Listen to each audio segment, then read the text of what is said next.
নমস্কার। ভিএসসিই একাডেমিতে তোমাদের সকলকেই স্বাগত জানাই। ডিয়ার অ্যাসপিরেন্ট, দেখো যে সমস্ত অ্যাসপিরেন্টরা স্পেশালি এসএসসি এসএলএসটির প্রিপারেশন নিচ্ছ তাদের প্রত্যেকের জন্য আজকের এই ভিডিওটি মোস্ট ইম্পর্টেন্ট ভিডিও। বিকজ আজকের এই ভিডিওতে আমরা আলোচনা করব এসএসসি এসএলএসটির কোর্ট কেস আপডেট নিয়ে। ক্লিয়ার? এটা তোমাদের প্রত্যেক পরীক্ষার্থীর জন্য ইম্পর্টেন্ট বিষয়। তো দেখো, আজকে সুপ্রিম কোর্টে এসএসসি গ্যাজেট বাতিল মামলার শুনানি ছিল। ওকে, তো 21শে জুলাই যে গ্যাজেট বাতিল মামলার শুনানি হয় সেখানে অনেকগুলো বিষয় আলোচনা হয়।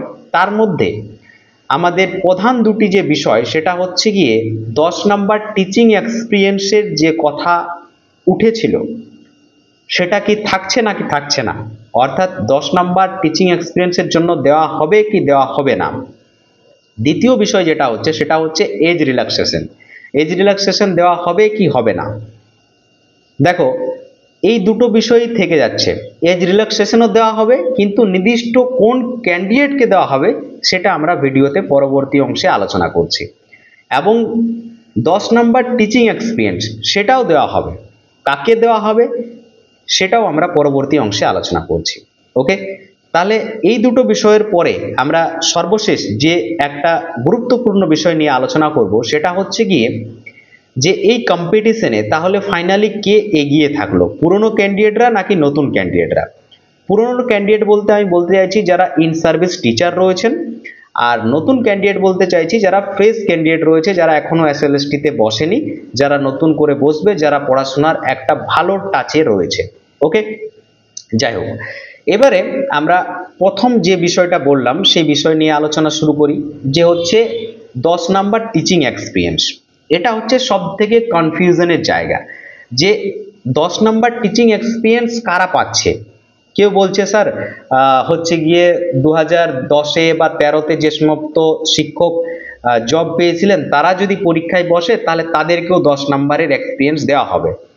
মানে এগুলো মন গড়া কথা, ঠিক আছে, এগুলোর কোনো যুক্তি নেই। ওকে, কেউ বলছে যে স্যার যে হচ্ছে প্রাইভেট কোনো স্কুলে জব করেন তাকেও 10 নাম্বার দেওয়া হবে, ঠিক আছে, বা সরকার অনুমোদিত অনেক স্কুল রয়েছে সেখানে যদি কেউ শিক্ষকতার প্রফেশনে রয়েছেন তাদেরকেও হচ্ছে 10 নাম্বারের এক্সপিরিয়েন্সের যে নাম্বার সেটা দেওয়া হবে। এই ধরনের বিভিন্ন কথা হয়তো তোমাদের মনে উঠছে অনেকের, ঠিক আছে। তো দেখো, এখানে একটা কথা বলি স্যার, বিষয়টা হচ্ছে গিয়ে যে এই যে 10 নাম্বার এক্সপিরিয়েন্সের জন্য দেয়া হবে এটা শুধুমাত্র হচ্ছে গিয়ে সেই সমস্ত ক্যান্ডিডেটরা পাবে যারা হচ্ছে গিয়ে ইন সার্ভিস টিচার রয়েছেন, অর্থাৎ যারা হচ্ছে গিয়ে 2016 সালের টিচারদের মধ্যে নন টেন্ট, ঠিক আছে, যারা হচ্ছে টেন্টেড নন, ঠিক আছে, যারা নন টেন্টেড ক্যান্ডিডেট তারাই হচ্ছে গিয়ে শুধুমাত্র হচ্ছে 10 নাম্বার এক্সপিরিয়েন্সের জন্য পাবে। আর কে পাবে? আর হচ্ছে পাবে সেই সমস্ত ক্যান্ডিডেটরা যারা হচ্ছে ইএমআরএস, আর কয়েক কোটা মিশন স্কুলের শিক্ষক, আর হচ্ছে গিয়ে কিছু প্যারা টিচার।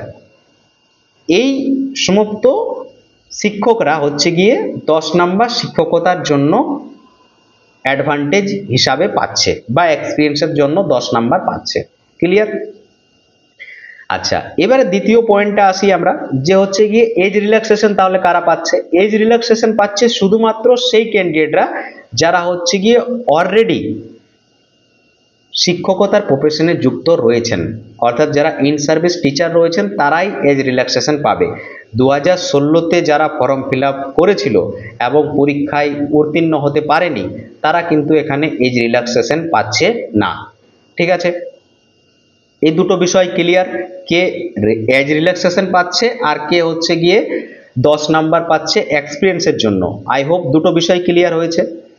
আচ্ছা, এবারে তৃতীয় যে জায়গাটাতে আসি, যে তাহলে প্রস্তুতির জন্য যদি আমরা তুলনা করি তাহলে কে এগিয়ে থাকছে, কম্পিটিশনে কে এগিয়ে থাকছে। দেখো, তোমাদের মানে সব বিষয়গুলোকে ক্যালকুলেশন করার পর যদি বলি তাহলে হচ্ছে আমি ধরেই নিচ্ছি 10 নাম্বার এক্সপিরিয়েন্সের দেওয়ার জন্য যে ব্যক্তিরা বা যে ক্যান্ডিডেটরা হচ্ছে গিয়ে 10 নাম্বার পাচ্ছে তারা কম্পিটিশনে এগিয়ে যাচ্ছে।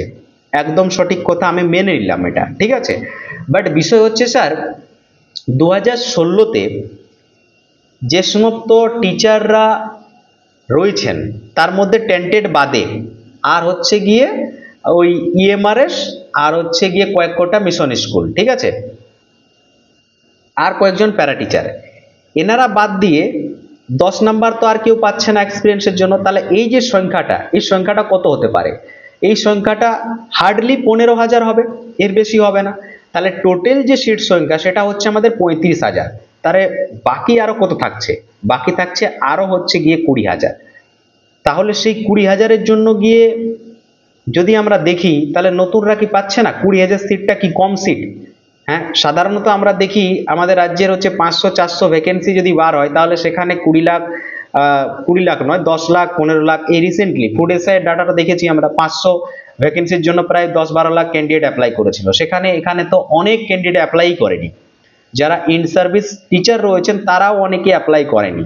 আর যেহেতু ফর্ম ফিল আপ অনেকেই 2বার 3বার করে দিয়েছে, সেই জন্য একটু নাম্বারটা বেড়ে গেছে। 2016 যা অ্যাপ্লিকেন্ট ছিল তার এখানে 50%ও অ্যাপ্লিকেন্ট পড়েনি জমা 2025-এ। তাহলে কম্পিটিশনে অলরেডি অনেকটা বাদ পড়ে গেছে, ঠিক আছে। কম্পিটিশনে যারা সিরিয়াস ক্যান্ডিডেট, যারা নতুন ক্যান্ডিডেট, যারা পড়াশোনা করছে, ঠিক আছে, যারা জিজান লাগিয়ে দিচ্ছে, তারা কিন্তু ঠিক তাদের জায়গাটা করে নেবে, ঠিক আছে। কারণ নতুন যে ভ্যাকেন্সি রয়েছে সেটা তো আর কেউ নিচ্ছে না, ঠিক আছে, সেটাতে তো তারা ফাইট করবেই। তো সেই জন্য যারা নতুন ক্যান্ডিডেট রয়েছে তাদেরকে বলবো নার্ভাস হয়েও না, তোমরা প্রিপারেশন চালিয়ে যাও, ঠিক আছে। ডেফিনেটলি তোমরাও ভালো স্কোর করবে এবং ভালো জায়গায় যাবে, কারণ তোমরা টাচে রয়েছো।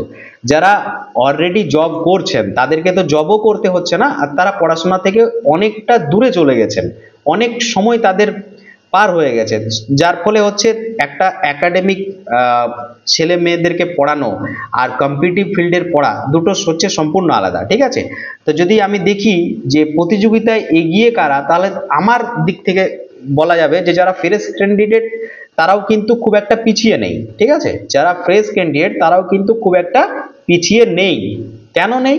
তার কারণ হচ্ছে তারা প্রথমত হচ্ছে গিয়ে পড়াশোনার টাচে রয়েছে, দ্বিতীয়ত হচ্ছে আমি ধরে নিলাম 15,000 ভ্যাকেন্সি হচ্ছে আমার এক্সপিরিয়েন্সের জন্য থেকে গেল, বাকি তো তাও ভ্যাকেন্সি রয়েছে 20,000-এর কাছাকাছি, সেই ভ্যাকেন্সিটাতে আমি ফাইট করছি।